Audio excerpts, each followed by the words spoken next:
The courtroom was really quiet as 5-year-old Emily Carter walked through the big wooden doors. Her tiny hand was holding the leash of Bob, a bobcat with a long jagged scar running along his side. Every eye in the room looked at the small girl as she walked toward the witness stand. Her steps were slow, but she was trying to be brave. Judge Mark Sullivan was an older man who had worked in courts for many years. He leaned forward a little bit, watching the child carefully. He knew that the whole case depended on her small shoulders. Emily was the only person who saw someone try to kidnap her. This case could put a dangerous man in jail for his whole life. But there was one big problem. Emily hadn't said even one word since the attack happened. Across the courtroom, Richard Hale sat at the defense table. He looked calm and even a little smug. He was a 45-year-old computer guy who looked pretty normal. Hale had been arrested after someone saw him at the place where Emily's kidnapping was tried. But his defense was really good: no real proof, no confession, and a witness who couldn't talk. His lawyer had already made a plan that focused on saying the scared child couldn't really identify him. But then something happened. As Emily got comfortable in the witness chair, her green eyes met Richard Hale's. Her small fingers shook as they made a tiny movement that most people couldn't see. It was a silent signal that she had learned during weeks of therapy. Only two beings in the room caught it: Bob and Judge Sullivan. Bob's reaction was instant. The moment Emily's fingers moved in that silent cry for help, the bobcat's body went stiff. His ears pointed forward and his muscles got tight like a spring ready to jump. A low, deep growl came from his chest, a sound of warning and recognition. His golden brown eyes locked onto Hale and wouldn't look away. The reaction made everyone in the courtroom feel uneasy. Whispers spread through the people watching, filling the air with guessing. Something about the bobcat's behavior hit everyone hard. This wasn't just a well-trained support animal reacting to his handler being upset. This was something deeper, something more basic. Judge Sullivan's hand came down hard on his gavel. The sharp crack echoed like thunder through the room. "This court will take a 15-minute break," he said, his voice sounding more urgent than usual. The prosecutor, Jenna Collins, looked at him with a questioning look, but he didn't meet her eyes. Instead, he glanced at Emily, who was holding onto Bob like he was keeping her safe. Something important had just happened, and he needed to understand exactly what it was before the trial went any further. As the courtroom emptied, Sullivan stayed in his seat, his mind racing. He had seen many things in his years as a judge, but never had a therapy bobcat reacted with such clear certainty. What had Bob recognized? And more importantly, what did that mean for the case? Outside in the hallway, Emily knelt beside Bob, her tiny hands gripping his fur tightly. Her mother, Sarah Carter, bent down beside her, smoothing back the child's curly hair with shaking fingers.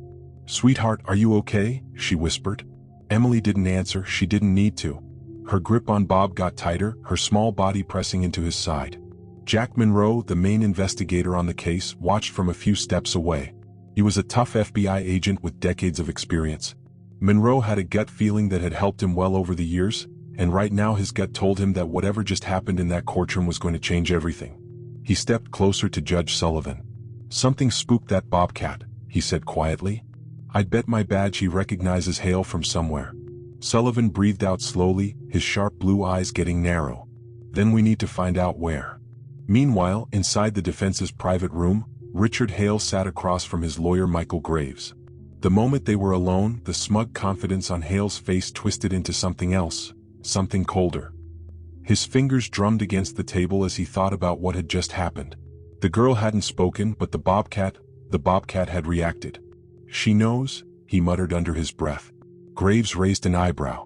"What?" Hale forced a small smile. "Nothing," he said, but his mind was already racing. That darn bobcat. He hadn't thought the animal would be a problem. But now he realized Bob might be the key to ruining everything. As the 15-minute break was almost over, Judge Sullivan straightened his robes and took a deep breath. He didn't believe in coincidences, and right now something told him that Bob had just given them the most important clue of the trial. It was time to dig deeper. And for the first time since the case had started, he felt things were starting to change. Before the silence, before the courtroom, before the terror that took her voice, Emily Carter was a bright, chatty child. At 5 years old, she was the kind of girl who filled a room with endless stories. Her bright blue eyes gleamed with curiosity and mischief. She loved fairy tales, stuffed animals, and the way her mother read bedtime stories with different voices for each character. She had never known fear until that terrible afternoon. It had been a perfect spring day, the kind where the smell of blooming flowers drifted through the air and the warm sun painted golden streaks across the backyard. Sarah Carter had been watching her daughter from the kitchen window, a smile tugging at the corner of her lips as Emily twirled in the yard, her pink dress flaring like a dancer's. David Carter was supposed to come home in a few hours, and she had been thinking about whether to start dinner or wait for him. It should have been an ordinary afternoon. It should have been safe. At 3:42 p.m., Sarah's phone rang. It was her sister calling from out of state, and she stepped inside for what she thought would be a quick conversation. For minutes, that was all it took. When she returned to the yard, the gate stood slightly open. A wave of cold terror shot through her body. Her breath caught in her throat as she looked at the space where her daughter had been. Emily was still there, but she wasn't alone. A black van sat near the curb with its side door slightly open. A man knelt beside Emily, his smile unnervingly warm. "I have puppies in my van," he was saying, his voice smooth and practiced. "Special ones, they need a little girl to take care of them. Would you like to see them?" Sarah's world seemed to slow down, her instincts screaming before her mind could process what was happening. Her voice sliced through the air. "Emily." The man's head snapped up. His smile vanished, replaced by something sharp and calculating. In an instant he grabbed Emily's arm. Emily froze. She didn't scream, she didn't fight. She only stared at him with wide, unblinking eyes, as if some deep fear had locked her in place. Across the street, Martha Jenkins, a retired nurse walking her terrier, saw everything unfold. Her voice, weathered with age but strong with conviction, rang out, "Hey, get away from that child." The man hesitated, his grip loosened for a fraction of a second. That was all it took. Emily yanked her arm free and ran toward her mother. Sarah scooped her daughter into her arms just as the van's engine roared. The tires screamed against the pavement as the vehicle sped away, leaving black streaks of rubber on the road. Sarah clutched Emily tightly, her heart pounding against her ribs. But Emily didn't cry, she didn't say a word. She only buried her face into her mother's shoulder and trembled. The police arrived within minutes. Detective Jack Monroe, a seasoned investigator from the FBI's Child Abduction Task Force, took immediate control of the scene. His graying hair and sharp brown eyes spoke of years spent chasing shadows, searching for missing children who were often never found. He had seen this pattern before too many times. "He fits the profile," Monroe muttered, flipping through a worn notebook. 4 children have disappeared in the last 18 months, all approached near their homes, all lured by promises of puppies. His partner, Agent Lisa Grant, knelt beside Emily, her voice gentle but firm. "Sweetheart, do you remember what the man looked like?" Silence. Sarah brushed Emily's hair back, her hands trembling. "Honey, it's okay. You're safe now. Can you tell the nice officer what he looked like?" Emily's small hands gripped her mother's sweater tightly, but she didn't speak. She didn't nod, she didn't shake her head. It was as if someone had flipped a switch, shutting her voice off completely. "She hasn't said a word since I picked her up," Sarah whispered, fear creeping into her voice. "She just won't talk." Agent Grant exchanged a look with Monroe. "Selective mutism," she murmured. "A trauma response." Monroe sighed, rubbing his temple. "Without a statement, we don't have much. The description is vague, a man, a black van. It could be anyone." Martha Jenkins, who had witnessed the kidnapping attempt, stepped forward. "I got part of the license plate," she said firmly. "The first 3 letters YKZ." Monroe's gaze snapped to her. "That's something." Sarah, still clutching Emily, felt a surge of helplessness. Her daughter, once so full of life, had retreated into herself. And in the days that followed, it only got worse. Emily stopped playing, she stopped drawing, she refused to leave the house, flinching at the sight of passing cars. She barely slept, and when she did, her nights were filled with silent nightmares, her small body thrashing against invisible threats. Her screams never came, only gasps of terror that woke her parents in the dead of night. Sarah and David tried everything: story time, favorite foods, her beloved stuffed bunny. Nothing worked. The child they knew was slipping further and further away. One evening, Sarah sat across from David at the kitchen table, her eyes hollow from exhaustion. "The therapist recommended a support animal," she said quietly. "A therapy bobcat." David ran a tired hand through his hair. "You really think that'll help?" "I don't know," Sarah admitted, "but I'm willing to try anything." Neither of them could have known how much that decision would change everything. Because while Emily had lost her voice, there was someone who could still hear her. And his name was Bob. The air inside Dr. Laura Bennett's Animal Rehabilitation Center was thick with the scent of antiseptic and the earthy musk of fur. The room was quiet except for the rhythmic ticking of the clock and the occasional scratch of claws against the tiled floor. On a large orthopedic bed near the window, a bobcat lay still, his deep brown eyes tracking every movement with quiet intensity. His name was Bob. Once he had been one of the finest canine officers in the city's police force, a bobcat whose instincts and training had saved lives. But now he bore the scars of sacrifice, one particularly jagged mark running down his right flank, a permanent reminder of the night that ended his career. 3 years ago, during a raid to rescue a kidnapped child, Bob had lunged at an armed suspect without hesitation. The man had slashed at him with a knife meant for an officer, cutting deep into his flesh. Bob had subdued the suspect even as blood darkened his fur. But in the months that followed, the injury never fully healed. His mobility was affected, and the department, strapped for funds, made the difficult decision to retire him. He had been placed on a euthanasia list, deemed unfit for service. That was before Laura stepped in. Dr. Bennett had been running the therapy animal program for years, specializing in cases where animals could help trauma survivors. When she heard about Bob's case, she fought to adopt him, convinced that his sharp mind and unwavering loyalty still had value. And now she was about to test that belief. Sarah Carter sat nervously in a chair, her fingers gripping the fabric of her skirt. Emily stood behind her, peeking out from behind her mother's shoulder. The little girl had refused to speak since the incident 2 weeks ago, and though she had attended therapy, nothing had coaxed a word from her. Laura knelt to Emily's level, her voice gentle. "Hi Emily. My name is Laura. I work with very special bobcats that help kids who have been through scary things."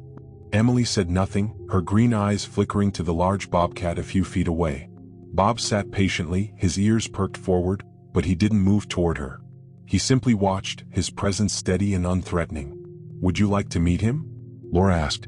The little girl didn't answer, but she didn't run either. That was a start. Sarah smoothed her daughter's hair. "He's a very nice bobcat, sweetheart. He used to be a police bobcat just like the ones in your storybooks." Laura gestured to Bob and gave a quiet command, "Stay." The bobcat didn't so much as twitch. Laura turned back to Emily. "You don't have to come close if you don't want to. Bob will wait right here. But if you feel ready, you can put out your hand and he'll come to you." Emily hesitated. For long moments she remained frozen in place. Then, inch by inch, she stepped out from behind her mother. Her tiny hand lifted, hesitant but deliberate. Bob remained still, waiting for the final cue. When Laura nodded, he slowly lowered his head and took a careful step forward, then another and another. The moment his warm breath touched Emily's palm, something shifted. Emily's fingers curled slightly, brushing through the bobcat's thick fur. The connection was made.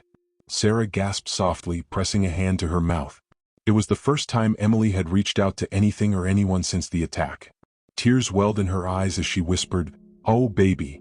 Emily's small fingers burrowed deeper into Bob's fur, gripping him as if he were the only solid thing in a world that had turned terrifyingly uncertain. Laura smiled. "That's a good girl, Emily. Bob likes you." The child said nothing, but she didn't let go. Over the next few weeks, Bob and Emily became inseparable. At home, she would sit beside him for hours, her tiny hands tracing the scar along his side. When nightmares woke her in the middle of the night, it was Bob's steady heartbeat that calmed her. Though she still refused to speak, she began drawing again, simple crayon pictures of a girl and a bobcat standing together against shadowy figures. One afternoon, while sitting on the floor of Laura's office, Emily was watching Bob perform a simple trick when something remarkable happened. "Good boy," she whispered. The words were so soft that for a moment, Sarah thought she had imagined them. But when she turned, she saw Emily staring at Bob, her lips slightly parted in wonder, as if she too had surprised herself. Tears filled Sarah's eyes. It wasn't much, but it was a start. Laura placed a gentle hand on Sarah's arm. "She trusts him," she murmured. "Sometimes trust is the first step toward finding your voice again." Sarah squeezed her hand. "Then we'll follow wherever that trust leads." And it would lead them somewhere they never expected, to a courtroom where a monster would finally be unmasked. The air inside the courtroom was thick with tension. The seats in the gallery were filled with journalists, families, and legal observers, all watching with anticipation as one of the most high-profile trials in recent memory was about to begin. In the center of the room, the defendant Richard Hale sat beside his attorney, his expression unreadable. Despite the weight of the charges against him, he appeared disturbingly calm, his fingers tapping rhythmically against the polished wood of the defense table. Seated beside her mother, Emily Carter clutched the leash of Bob tightly, her small fingers wrapped around the thick fabric as if it were a lifeline. The bobcat sat alert beside her, his ears pricked forward, his deep brown eyes locked onto Hale. Every so often, his nose would twitch as if he were scenting something familiar in the air. "All rise." The bailiff's voice rang through the chamber as Judge Mark Sullivan entered, his robe flowing behind him.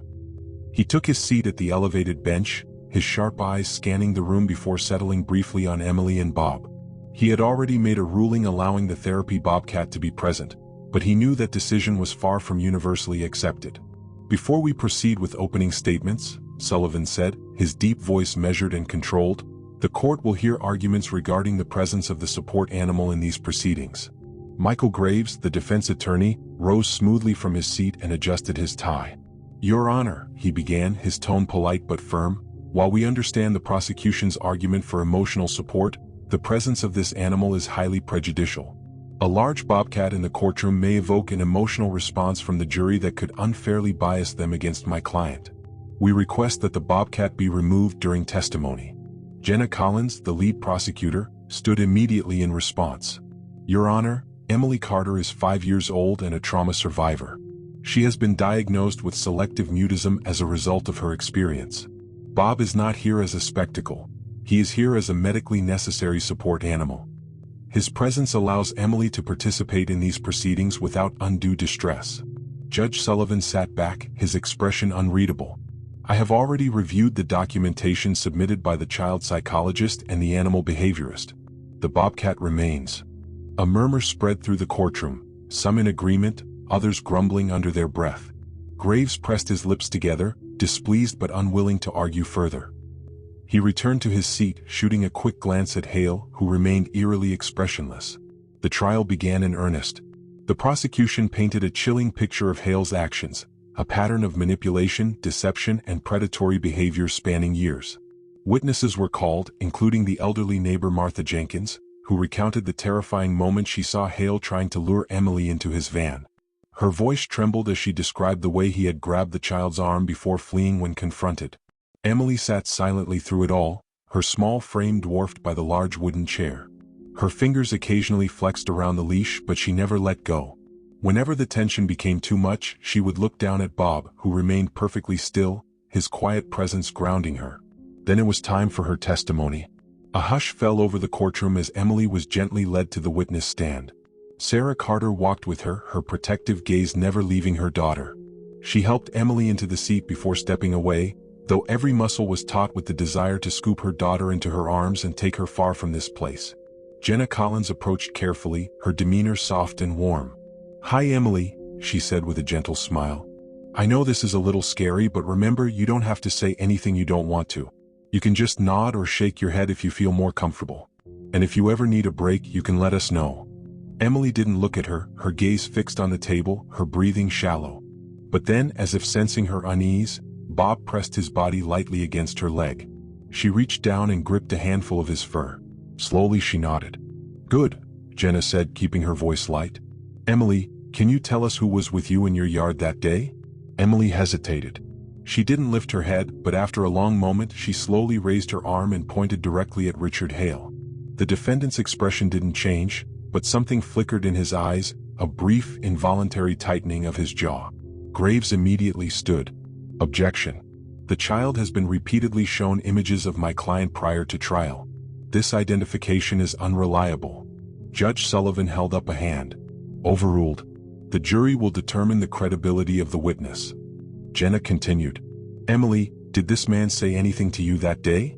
The child didn't speak. Instead, she made a small movement with her hand, a subtle sign. It was the same signal she had given before, the one that Bob understood. The bobcat responded instantly. His ears snapped forward, his muscles tensed, and a deep, guttural growl rumbled from his chest. It wasn't aggressive, it was a warning.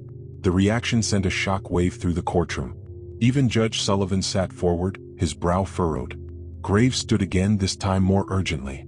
"Your Honor, I object. This is theatrics." But Sullivan wasn't listening. He was watching Bob. The bobcat had gone utterly still, his entire focus locked onto Hale, as if recognizing a scent only he could perceive. It was the same reaction he had when Emily first saw Hale, the same instant, instinctual response. A thought struck Sullivan then. He turned to Jenna.